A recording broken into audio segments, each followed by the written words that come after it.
예, 오늘 제목이 뭐냐면 경외인데요. 예, the fear. 예, 경외 이렇게 되어 있습니다. 경외. 그 성경을 보면은 하나님을 경외한다는 표현이 참 많이 나와요. 그렇죠? 예, 하나님을 경외하십니까? 여호와를 경외하는 것이 지혜의 근본이다. 잠언에서 그렇게 말하고 있는데 여호와를 경외하는 게 지혜의 근본이래요. 이거를 영어 성경에서 뭐라고 하냐면 이거를 the fear of the Lord. 그러니까 하나님을 두려워하는 것이 fear가 두려움이란 뜻 아닙니까? 그죠? is the beginning of wisdom. 뭔가 지혜의 근본이 그 시작이라는 거예요. 근데 fear라는 표현을 썼네요. 그죠? 요 단어는 아시죠? 그죠? fear. 이게 이제 우리 뭐 중학교 때 배웠던 그런 단어인가? 두려움, 무서움. 뭐 이렇게 간단하게 표현을 했냐? 그죠? 여호와를 경외하는 거. The fear of the Lord. 영어 성경은 이렇게 표현을 했어요. 근데 이게 이제 히브리어 단어로 이 경외라는 표현이 이르아 또는 야레. 이게 뭐 남성형, 여성형 그래요. 근데 이런 표현을 쓰고 있는데 이게 정말 딱 두려움이거든요. 무서움. 그러니까 fear라는 영어 번역이 참 잘 된 거예요. 괜찮은 표현이에요. 그러니까 여호와를 경외한다는 것은 여호와 하나님을 두려워하는 거예요. 근데 왜 이걸 우리가 이제 뭐라고 쓰고 있냐면 이렇게 경외 이렇게 이제 한문으로 쓰고 있단 말이에요. 그러다 보니까 이제 이게 경외, 이 경외는 뭐예요? 공경한다는 뜻이고 이게 이제 두려워한다는 뜻인데 경외, 그러니까 두려워하면서 공경하는 거. 뭐 이렇게 썼어요. 영어에서는 fear 이런데 여기는 경외. 뭔가 공경한다는 의미를 더 집어넣었죠. 경외라는 말에는 그 두려움의 근원이 공경에 있다는 거예요. 그냥 무조건 무서워서 무서워하는 게 아니라 공경하니까 두려움이 있다는 거예요. 그게 경외인데 하나님을 경외한다는 것은 그래서 주권자이신 하나님의 권위와 거룩함에 대해서 이 피조물인 인간이 공경하는 마음에서 두려워하는 거. 그걸 우리가 경외라고 그래요. 피조물인 인간이 하나님을 공경해서 두려워하는 거. 그게 경외라고 해요.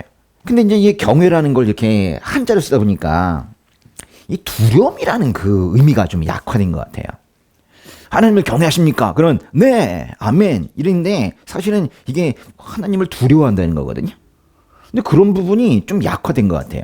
괜히 한자를 쓴 것 같아요.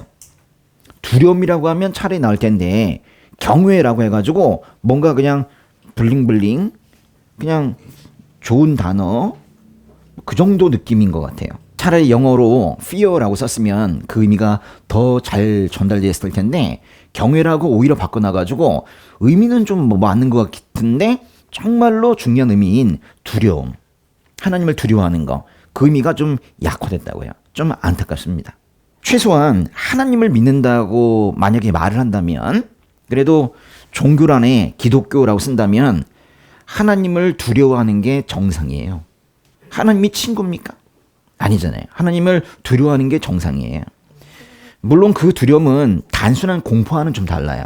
무섭게 생겨서 날 맨날 혼내니까 때리니까 두려워하는 거 이런 게 아니에요. 너무 크시고 나는 너무 작고 그 간극을 느꼈을 때 자연스럽게 반응이 나오는 게 바로 경외거든요. 출애굽기 19장 16절에 보면 이런 표현이 있어요.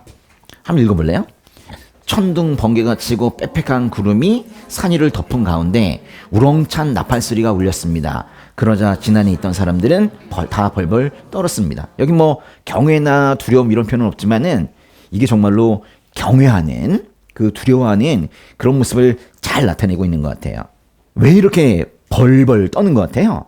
벌벌 떨어보지 않은 사람은 잘 몰라. 하나님 앞에서 벌벌 떠는 게 정상이라니까요. 근데 하나님 앞에서 벌벌 떠는 이유가 뭐냐고 해요. 하나님은 거룩하시고 나는 아니니까. 하나님은 죄 없으신 거룩하신 분이고 나는 죄덩어리니까. 그 죄 많은 인생이 하나님의 거룩 앞에서 두려움을 갖게 되는 건 이거야말로 진짜 정상이에요. 그래서 고린도 후서라는 책에서는 이렇게 말합니다. 하나님을 두려워함으로 온전히 거룩함을 이루라. 이렇게 말해요. 뭐라고요? 하나님을 두려워함으로 온전히 거룩함을 이루라고. 이게 뭔 뜻이냐면 우리가 하나님의 거룩 앞에서 두려움을 느끼는데 그 두려움을 느끼는 것 자체가 우리가 좀 더 거룩해지는 길이라고요. 하나님에 대한 경외함이 없이 거룩해질 수 없다고요. 뭔가 크신 분에 대한 두려움, 경외함, fear 이런 것들이 있어야지 우리가 마침내 거룩해진다고요. 마음대로 살게 놔두면 방만하게 그냥 놔두면 거룩해지지 못한다고요. 우린 그렇다고요. 그러니까 죄성으로 가득해서 태어날 때부터 진노의 자녀들이었던 우리는 사실 거룩하신 하나님 앞에서 두려움을 느끼는 게 당연한데 만약 그렇지 않다면 비정상이에요. 하나님의 거룩하심과 우리의 죄성을 비교해보면 그 간극이, 그 차이가 너무 커서 이게 뭐 이렇게 되죠. 자연스럽게 고개가 숙여지는 거예요. 그게 정상이에요. 하나님 앞에서 고개 빳빳하게 목이 고드는 사람이라는 표현이 있었는데 그러면 안 되는 거죠. 그 거룩하신 분 앞에서 우리 죄된 분성으로 태어난 우리는 고개가 숙여지는 거예요. 이러고 있는데 참으로 놀라운 게 뭐냐면 이 하나님께서 우리의 고개를 이렇게 드세요. 고개 숙인 우리를 이렇게 고개를 들라 하시면서 두려워하지 마라. 응? 내가 너를 구원하노라. 그러신다니까요.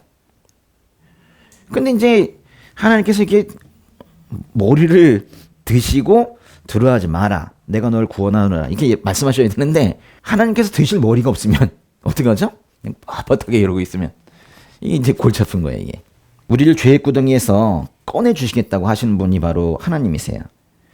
구원해 주시겠다는 거예요. 여러분 요한계시록 아세요? 요한계시록에 보면 마치 그런 장면이 있어요. 사도 요한이 반모섬에 유배가 돼 있는데 이제 주일이 돼가지고 예배를 드려야 되는데 혼자 드릴 수밖에 없는 거야. 근데 거기 예수님이 나타나셨어요. 환상으로.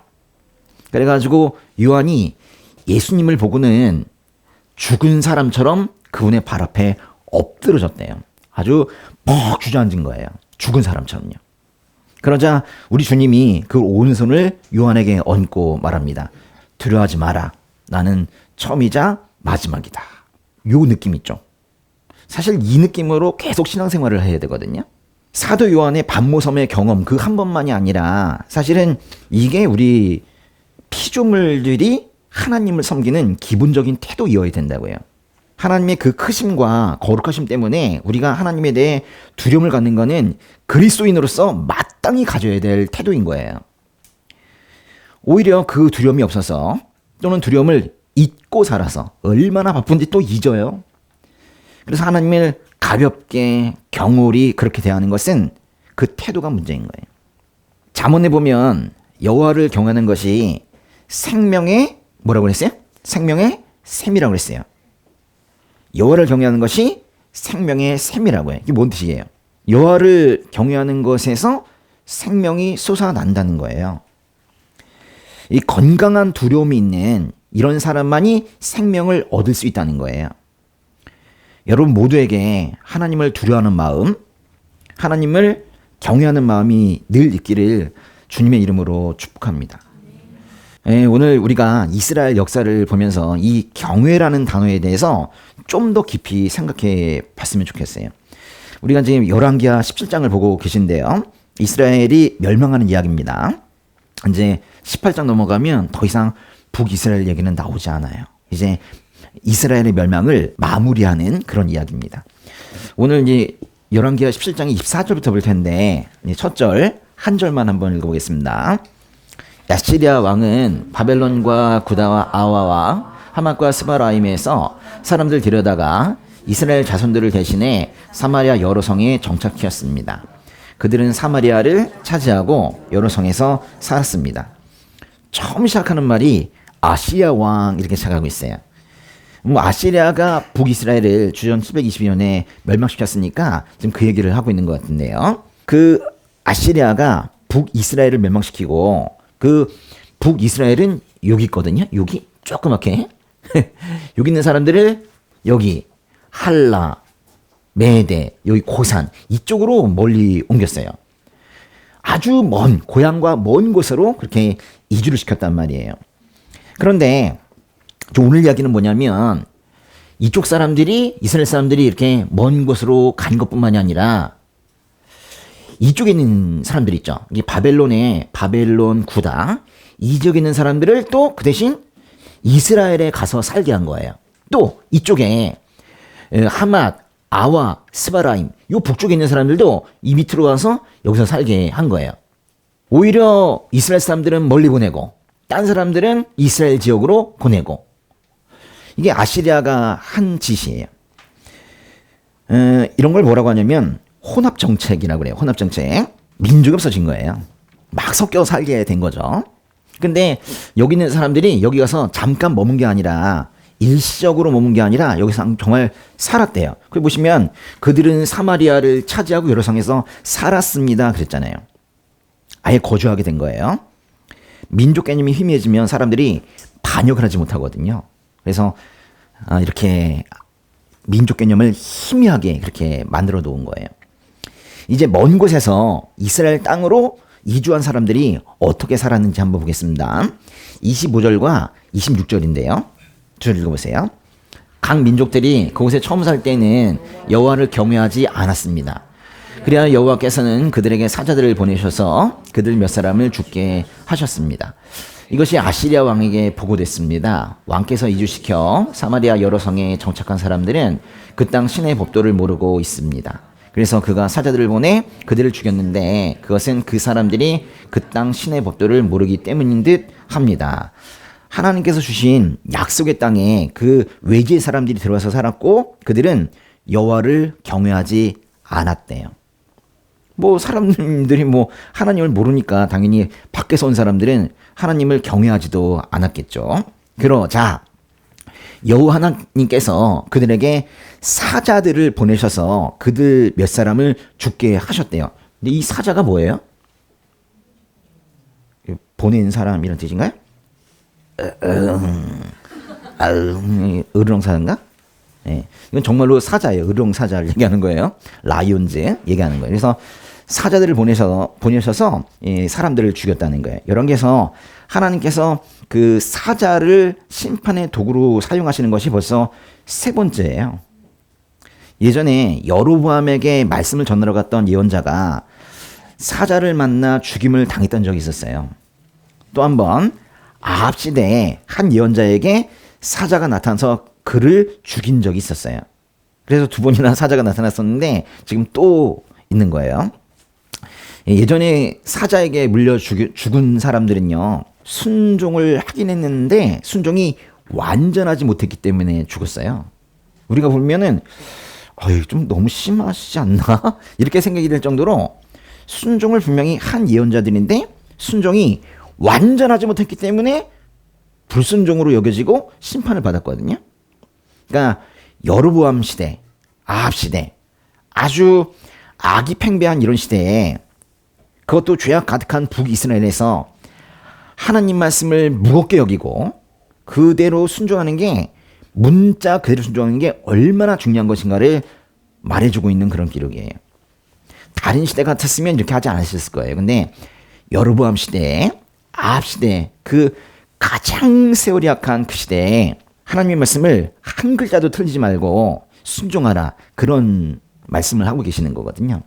이 사자들이 그 이스라엘 땅에 이주한 정착민들 중에 일부를 물어 죽인 그 사건이 아시리아 왕에게 보고됐대요.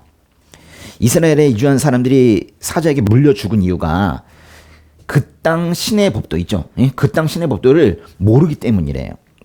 그러니까 아시리아 사람들은 지역마다 그 땅을 다스리는 지역신이 있다고 믿고 있었던 거예요. 밖에서 가지고는 이스라엘 그 지역신을 잘 이해하지 못해가지고 잘 몰라서 오히려 당했구나. 그렇게 생각한 거예요. 아니, 하나님은요, 온 세상에 편지하시잖아요. 그런데 이 한 지역을 다스리는 지역신으로 이 사람들은 지금 오해하고 있는 거예요. 그러니까 뭐, 이렇게 전제 자체가, 하나님에 대한 이해 자체가 잘못됐으니까 그 이후에 어떤 조처를 내려놓는다 하더라도 그 조치가 뭐 정상적일 수는 없을 것 같아요. 근데 이 대목에서 중요한 게 뭐냐면 그 사자들을 보낸 분이 바로 여호와이시라는 거예요. 지금 분명히 이스라엘이 망했거든요.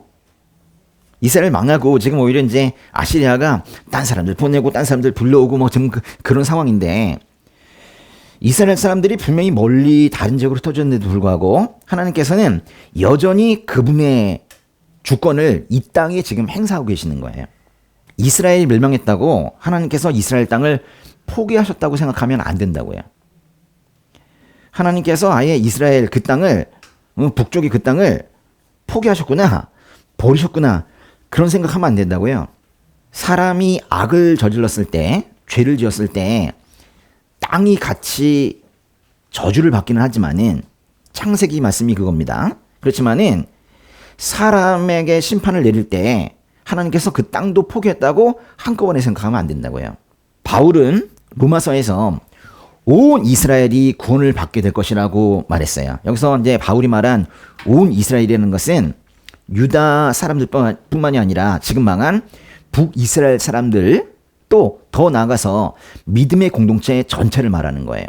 결론, 이스라엘이 멸망했다고 하나님께서 그 땅까지 포기하셨다고 생각하면 안 된다라는 거예요. 하나님께서는 사람의 잘못을 심판하시긴 하지만은 그 약속의 땅을 계속 보고 계신 거예요. 근데 그 땅 신의 법도를 몰라서 이스라엘 땅에 저주가 내려졌다고 생각한 아시리아 왕이 포로로 잡혀간 사람 중에 한 명을 이스라엘 땅으로 또 보내서 뭔가 문제를 해결하려고 합니다. 27절과 28절 한번 읽어보세요. 그러자 아시리아 왕은 이런 명령을 내렸습니다. 그곳에서 포로로 끌고 온 제사장들 가운데 한 사람을 그곳으로 돌려보내 살게 하고 그 땅 신의 법도를 그 백성들에게 가르쳐 주도록 하라. 그리하여 사마리아에서 포로로 잡혀간 제사장들 가운데 한 사람이 와서 베델에 살게 됐고 여호와를 경외하는 법을 그들에게 가르쳐 주었습니다. 포로로 잡혀갔던 사람들 중에서 제사장이 한 명이 왔네요. 그렇죠? 아시리아 왕이 제사장 한 명을 사마리아 지역으로 북이스라엘로 다시 돌려보냈네요. 그래서 그 이스라엘에 정착한 외지인들에게 하나님을 경외하는 법을 가르쳐 주었대요. 너는 알고 있지? 그러면서 보낸 거예요. 질문 하나. 지금 아시리아 왕이 북이스라엘로 다시 돌려보낸 이 제사장은 제대로 된 제사장일까요? 아니, 지금 하나님 경외하는 법을 가르쳐 주라고 보냈잖아요.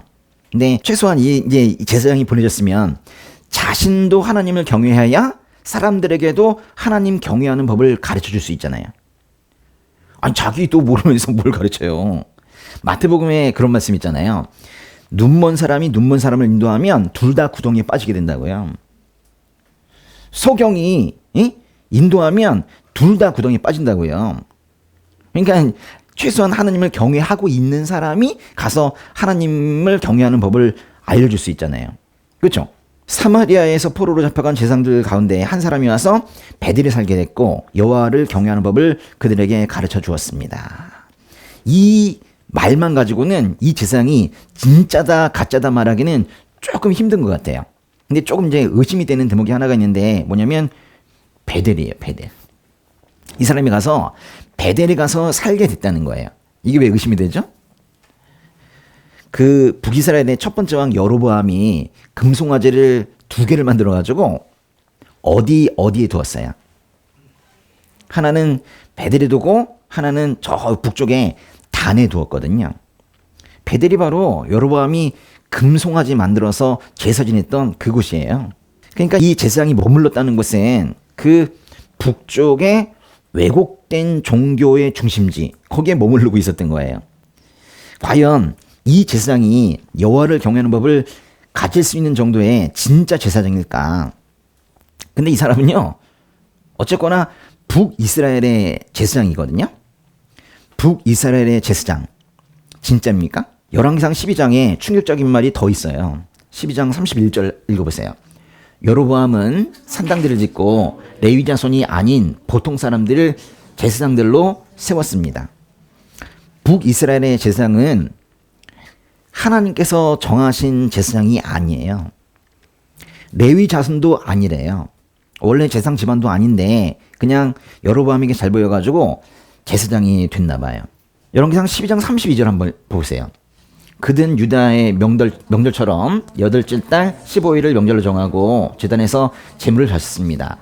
이렇게 그는 베델에서 자기가 만든 금송아지들에게 희생 제물을 바쳤습니다. 또한 베델에서 자기가 만든 산당에 제사장들을 두었습니다. 여기 그가 바로 여로보암인데요. 여로보암은 제멋대로 명절의 날짜도 정하고 베델에서 자기가 만든 금송아지에게 희생 제물을 바쳤대요. 또 베델에서 자기가 만든 산당에 제사장들을 두었대요.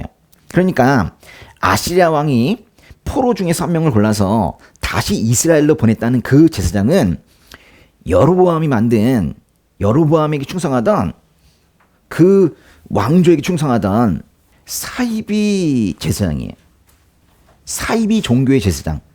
에? 그러니까 이 제사장이 여호와를 경외하는 법을 어떻게 가르쳐요? 아마도 뭐 이렇게 가르쳤을지도 몰라요. 여호와도 경외하라. 응? 여호와를 경외하라가 아니라 여호와도 경외하라. 그렇게 말했을지 몰라요.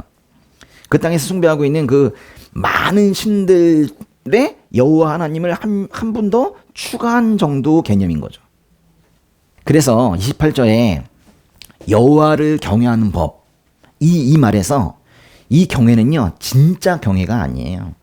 오히려 반어법이에요. 성경에 반어법이 꽤 나옵니다. 정확하게 만약에 쓴다면 그 여호와를 경외하는 법 이 앞에다가 소위 뭐 이런 말을 쓰면 좋아요. 소위 네임니 응? 이렇게 쓰거나 아니면 여기다가 이렇게 따옴표 치는 거 있죠. 요렇게 해가지고 진짜는 아니다 이렇게 표현하는 게 훨씬 더 좋아요. 그래야지 사람들이 이해하기 좋겠죠. 이 사이비 종교의 직업적 제사장이 이스라엘 땅에 정착한 외지인들에게 왜곡된 교훈을 가르치고 있었던 거예요. 그 결과가 어땠는지 보세요. 사람들이 변했는지 잘 봐요. 29절에서 31절까지인데요. 그럼에도 불구하고 각 민족은 자기들이 거주하고 있는 여러 성에서 자기 신들을 만들었고 사마리아 사람들이 만들어 놓은 여러 산당에 갖다 두었습니다. 바빌론 사람들은 숫곤 분옷을 만들었고 굿 사람들은 네르갈을 만들었으며 하말 사람들은 아시마를 만들었고 아와 사람들은 니파스와 다르닥을 만들었고 스발와임 사람들은 자기 자식들을 불에 태워 스발와임의 신들인 아드람멜렉과 아남멜렉에게 바쳤습니다. 야, 뭐 잔뜩 이름이 나오네요. 이스라엘 땅에 정착한 사람들은 각자 자기 신들을 만들어서 이스라엘의 여러 산당에 두었대요. 지금 신들을 만들었다는 표현을 썼어요. 신을 만들 수 있나요? 신을 사람이 만들 수 있습니까? 만약에 사람이 만들었다면 그 신은 신이 아니라 우상이겠죠. 이게 우상의 특징이에요. 우상은 사람의 욕심으로 만들어집니다. 사람이 만들어요. 근데 웃긴 거는 사람의 욕심으로 사람이 만들고 그 사람들이 그 우상에게 종속되어 가요. 자기가 만든 거에 자기가 막 절하고 그 자기가 만든 거에 의미를 부여하면서 거기에 자기가 종속되어 간다고요. 자기가 만든 것에 자기가 속해지는 거예요. 그게 우상의 특징이에요. 예레미야서를 보면 하나님께서 우상에 대해서 이렇게 말씀하세요. 한번 읽어볼래요? 사람들이 숲에서 나무를 베어다가 공예가가 도끼로 그것의 모양을 만든다. 그들이 그것을 금과 은으로 장식하고 목과 망치로 고정시켜서 흔들리지 않게 한다. 우상은 사람이 만들어낸 거라는 뜻이에요. 30절과 31절을 보면 숫꽃분옷, 네르갈, 아시마, 니파스 등의 그 다양한 신들의 이름이 나오는데요. 알 필요도 없습니다. 이거는 이 우상들의 신들의 이름을 알려주기 위해서가 아니라 그 정도로 이 북이스라엘, 이 땅에 영적인 혼란이 그만큼 심했다는 걸 보여주는 거예요. 영적으로 아주 피폐했다, 혼란스러웠다, 그걸 말해주는 거예요. 정말 이 땅은요, 그래서 이제 그 약속의 땅이었는데 이제는 다신교의 땅이 된 거예요. 하나님은 그 많은 신들 중에 하나의 신으로 전락해버린 거죠. 그들은 여호와를 경외하는 법을 배웠다고 했지만 사실은 잘못 배운 거예요. 그 결과가 어떻게 됐는지 더 보시겠습니다. 32절과 33절인데요. 그들은 여호와를 경외하여 각계각층에서 자기들을 위해 산당의 제사장들을 뽑아 그 산당에서 자기들을 위해 제사를 드리도록 했습니다. 이주한 각 민족들은 여호와를 경외했지만 그와 동시에 자기들이 원래 고향에서 가져온 관습에 따라 자기들의 신들도 섬겼습니다. 그들이 여호와를 경외했대요. 그래서 제사장들을 뽑아서 제사를 지내게 했대요. 근데 여호와를 경외했지만 그와 동시에 자기들의 신들도 섬겼대요. 분명히 말씀에서는 그들이 여호와를 경외했다고 했는데 여호와도 경외하고 다른 신들도 섬겼대요. 이게 경외입니까? 그러니까 여기에도 역설이 있는 거예요. 여기도 반어법이 있는 거예요. 그래서 28절과 마찬가지로 32절에 이 여호와를 경외해도 이렇게 따옴표가 들어가야 되고 그 33절에도 여호와를 경외란 말인데 여기에도 따옴표가 들어가야지 맞는 거예요. 진짜는 아니라니까요. 그러니까 사람들이 경외라는 표현을 쓰고 있어도 진짜 경외하지 않는 사람들이 허다하다는 거예요. 하나님을 경외하면서 동시에 우상숭배하는 것이 가능한 일일까요? 하나님을 경외하면서 동시에 우상숭배하는 게 가능하냐고요. 무지하게 그렇게 하고 있잖아요. 근데 그게 가능하냐가 아니라 사람들이 다 그렇게 하고 있잖아요. 그때는 이제 그 경외가 진짜 경외는 아니죠. 그러니까 하나님을 경외하면서 동시에 우상숭배하는 게 가능하냐? 답은 사실은 불가능이 답이에요. 그럴 수는 없는 거죠. 그건 경외가 아니니까요. 신명기 6장에서 뭐라고 그랬냐면 너희 하나님 여호와를 경외하고 그분만을 섬기고 그 이름을 두고 맹세하라. 그분만을 섬기래요. 신명기에서는 하나님만 섬기는 것이 하나님만 두려워하는 것이 하나님을 경외하는 거지 또 다른 신들을 섬기는 것은 하나님을 경외하는 게 아니라고 말하는 거예요. 그런데 하나님도 경외하고 다른 신들도 섬긴다면은 그건 하나님 경외하는 게 아닌 거예요. 더구나 하나님을 경외한다는 것조차도 진짜 웃겨요. 자기들을 위해 그렇게 한대요. 이건 분명히 하나님을 경외하는 게 아니에요. 우상숭배의 특징이 사실 자기들을 위해서 무엇인가를 섬기는 거거든요. 하나님은 그저 도구가 된 거예요. 그리고 자기가 주인공이죠. 하나님이 자기를 위해서 일하길 바라는 거죠. 기도가 아니라 거의 주문이나 명령이죠. 그러니까 하나님 자체를 구하는 게 아니라 하나님이 주신 복과 재물만 구하는 그 기복신앙이라는 거 있죠. 그거는 신앙도 아니고 그저 우상숭배일 뿐이에요. 세상에 그런 건 없어요. 어쩌면 지금 이 시대의 특징이 지금 다신교인지도 모르겠어요. 사람들이 종교적으로 혼합주의에 빠져 있는 것 같아요. 하나님을 믿는다고 하는 사람들이 하나님도 믿는 것 같아요. 저 하나님 믿습니다. 누가 아니래요? 근데 하나님도 믿으니까 문제죠. 그러면 안 되는 거예요. 하나님은 그런 사람을 사용하지 않으세요. 왜 내 인생에 하나님께서 깊이 들어오셔가지고 나를 쓰지 않으시는가? 못 써요. 못 써. 그런 사람은 못 써요.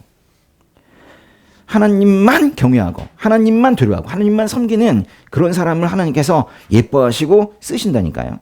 제발 여러분이 교회에 나오고 하나님을 믿는 것으로 끝나지 않았으면 좋겠어요. 하나님께서 여러분의 삶을 들어서 쓰셔야 되잖아요. 그렇지 않습니까? 왜 저 사람은 하나님께서 쓰시고 저는 쓰지 않으십니까? 자기를 돌아봐야 돼요. 자기가 정말 하나님만 섬기고 있는지를 봐야 되는 거예요. 시편에 이런 말씀이 있죠. 내 영혼아 조용히 하나님만 바라라. 내 소망이 그분에게서 나오는 거다. 내 영혼아 조용히 하나님만 바라라. 이 시편의 말씀을 마음속에 넣어보시라고요. 그리고 이 말씀처럼 고백도 해보시고 이렇게 하나님만 바라고 하나님만 경외하고 하나님만 사랑하신 분이 한 분 계세요. 예수님이죠. 야, 정말 예수님은요 그토록 하나님만 사랑하셨는데 그 하나님만 사랑하시는 분이 지금 어떻게 되었나 보세요. 이렇게 많은 사람들의 사랑을 받고 있잖아요. 예수님 잘 보시라고요. 하나님만 사랑하신 분이 또 얼마나 많은 사랑을 받게 되는지 그걸 보시란 말이에요. 근데 우리가 여기서 이제 생각해 볼 게 하나 더 있어요. 먼 곳에 살던 사람들을 이스라엘 땅에 정착시키는 것이 이 아시리아의 이 어이없는 정책이 하나님에 의해서 또 사용이 돼요. 하나님께서는 참 별걸 다 사용하십니다. 사람의 아주 어이없는 정책도 사용하세요. 그래서 분명히 여기서도 그래서 이스라엘 땅에서도 그 형편없는 영적 혼란의 그 시대에서도 여기서도 진짜가 나와요. 여기서도 진짜 여호와를 경외하는 사람이 나온다니까요. 물론 가능성은 낮아요. 낮지만 여기도 진짜가 나오긴 나오는 거예요. 그러니까 이 아시리아의 이주 정책이 아시리아 왕의 정치적인 결정이었는지는 모르지만은 하나님은 이 정책도 사용하셔서 하나님을 모르는 이방인들에게 복을 주려고 하시는 거예요. 이방인들에게 이스라엘 땅에 가서 살지 않았다면 전혀 기회도 없었을 그 사람들에게 하나님 알게 하시고 하나님 경외하는 법을 알게 하시고 섬길 수 있는 기회를 주시는 거예요. 그것도 하셔야 돼요. 이 사람들이 뭐 거기서 이제 아시리아 왕의 정책이 아니었다면 거기 가나안 땅에 왜 갑니까? 그죠? 근데 거기 가가지고 하나님이라는 분이 있구나 라는 걸 들은 거예요. 그러면서 점점 이제 그분에 대해서 궁금해하는 사람들도 생기는 거죠. 열왕기의 이 시대의 영적 환경은 정말 처참하지만은 한참 시간이 흐르면 여기도 진짜가 나와요. 한 여인이 많은 사람들을 그리스도를 믿게 이끌어요. 바로 우물가의 사마리아 여인 이야기인데요. 그 이야기를 보면서 우리가 이런 생각을 해볼 수 있어요. 야, 이 땅을, 이 사마리아 지역을 하나님께서는 아직도 포기하지 않으셨구나. 아, 결코 포기하지 않으시는구나. 그러니 그 과정 중에 하나님을 경외하는 법을 제대로 가르치는 사람이 많이 있어야 될 것 같아요. 아니, 아예 심판을 받아가지고 불모지가 되면은 사람이 어떻게 해도 효과가 없잖아요. 예? 근데 하나님께서 이 땅을 포기하지 않으셨다니까요. 그래서 그 불모지와 같은 땅에서도 사마리아 여인 같은 사람이 나온단 말이에요.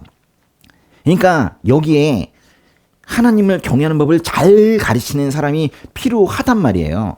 더 많이 가야 된단 말이에요. 아니, 잘못 가르쳐도 그 진짜 하나님을 경외하는 사람이 나올 가능성은 있어요. 근데 그 가능성이 좀 적잖아요. 그러면 안 되잖아요. 가능성을 높여야 되잖아요. 많은 사람들이 하나님 만나야 되잖아요. 그러니까 잘 가르쳐야 된다고요. 직업적인 교사 안 된다고요.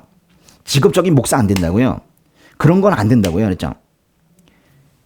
제가 여기서 이 말하는 게 좀 웃기지만 이건 직업이 아니에요. 그럼 못 들어요. 그죠? 아니에요. 알았어요? 응? 이건 직업이 아니에요. 알았냐고요? 이건 직업이 아니에요. 이거는. 미안합니다. 예, 정말 두려운 마음으로 여기서부터 뭔가 경외하는, 여호와 경외하는 마음으로 여호와 경외하는 법을 가르쳐야 되잖아요. 근데 그런 사람들이 좀 더 많아야 되는데, 그리고 많이 파송이 돼야 되는데, 지금 우리가 지금 읽고 있는 이 말씀에서는 그런 사람들이 지금 아주 없는 것 같아요. 아주 너무너무 답답한 그런 노릇이죠. 이제 이야기가 마무리되는데요. 그 34절에서 마지막까지 41절까지 좀 긴데 한번 읽어보겠습니다. 오늘날까지 그들은 본래의 가습을 고집하고 있습니다. 그들은 여호와를 경외하지도 않고 여호와께서 전에 이스라엘이라 이름하신 야곱의 자손들에게 주신 규례와 법도와 율법과 계명을 지키지 않고 있습니다. 여호와께서는 이스라엘 자손들과 언약을 맺으시며 이스라엘 자손들에게 이렇게 명령하셨습니다. 너희는 다른 신들을 경외하지 말고 그들에게 절하지 말며 섬기지 말고 제사하지도 말라. 너희는 오직 강한 능력과 쭉 뻗친 팔로 너희를 이집트 땅에서 이끌어낸 여호와만을 경외하고 여호와만을 경배하며 여호와께만 제물을 드릴 것이며 여호와께서 너희를 위해 기록한 규례와 법도와 율법과 계명을 영원히 지키고 다른 신들을 경외하지 말라. 내가 너희와 맺은 언약을 너희는 잊지 말고 다른 신들을 경외하지 말라. 오직 너희 하나님 여호와를 경외하라. 그분이 너희를 모든 원수들의 손에서 구하실 것이다. 그러나 이 민족들은 듣지 않았고 본래의 관습을 고집했습니다. 이렇게 그들은 여호와를 경외하고 또 우상들을 섬겼습니다. 그리하여 오늘까지도 그들의 자자손손이 그 조상들이 하던 대로 계속하고 있습니다. 오늘날까지 그들이 본래의 관습을 고집하고 있대요. 여기에서 이제 오늘날까지라는 것은 열왕기서가 쓰여진 그 바벨론 포로기 때를 말하는 건데요. 이미 북이스라엘이 멸망했고 남유다도 멸망한 그때까지도 그들이 여호와를 경외하지 않았대요. 여호와를 경외하지 않았대요. 여태까지 여호와를 경외했다고 했더니 똑같은 사람들인데 여호와를 경외하지 않았대요. 이제 드디어 직설적으로 말하네요. 그러니까 이전에 그들이 여호와를 경외했다는 표현이 반어법인 것이 확실해요. 진짜로는 경외하지 않았던 거예요. 그리고 출애굽기에서 말씀하신 나 외에는 다른 신들을 섬기지 말라는 얘기가 쭉 나옵니다. 지금 읽으신 부분이 다 그런 얘기예요. 그러나 그들은 듣지 않았고 본래의 관습을 고집했대요. 그러면서 다시 한번 반어법으로 표현해요. 이렇게 그들은 읽어보세요. 여호와를 경외하고 또 우상들을 섬겼대요. 세상에 이런 말이 어디 있어요? 하나님을 경외하면서 동시에 우상들을 섬길 수는 없는 노릇이에요. 그러니까 아주 이거는 반어법 중에 반어법이죠. 하나님은 이런 혼합주의 이런 거를 용납하지도 않으시고 참으지도 않으시고 견뎌내지도 않으세요. 하나님이 받으실 만한 예배는 하나님께서 좋아하시는 예배는 하나님만 섬기는 예배예요. 35절에 보면 다른 신들을 경외하지 말라. 37절에 보면 다른 신들을 경외하지 말라. 그 다음 절에 보면 다른 신들을 경외하지 말라. 이 짧은 글 안에 다른 신들을 경외하지 말라는 말을 3번이나 하세요. 성경이 바보를 해서 이렇게 말합니까? 이게 정말 중요한 메시지인 거예요. 다른 신들을 경외하지 말라. 사실 다른 신에게 경외라는 표현을 쓰는 것 자체가 우스운데 그렇게 하지 말라는 거예요. 이렇게 이제 3번이나 반복되는 명령은요. 이게 뭐 단순하게 너희들은 모스크나 뭐 절에 가지 말라 이 정도 내용은 아닌 것 같아요.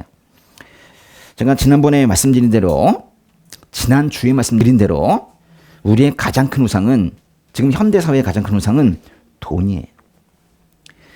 돈에 힘이 있다고 착각하는 거. 그게 바로 돈을 우상으로 섬기는 시작이 거기서 시작되는 거예요. 돈에 힘이 있대요. 난 진짜 웃겨 죽겠어. 돈에 힘이 있습니까? 힘이 있는데요. 돈이 있어도 죽어요. 돈이 있어도 사람을 살리지 못해요.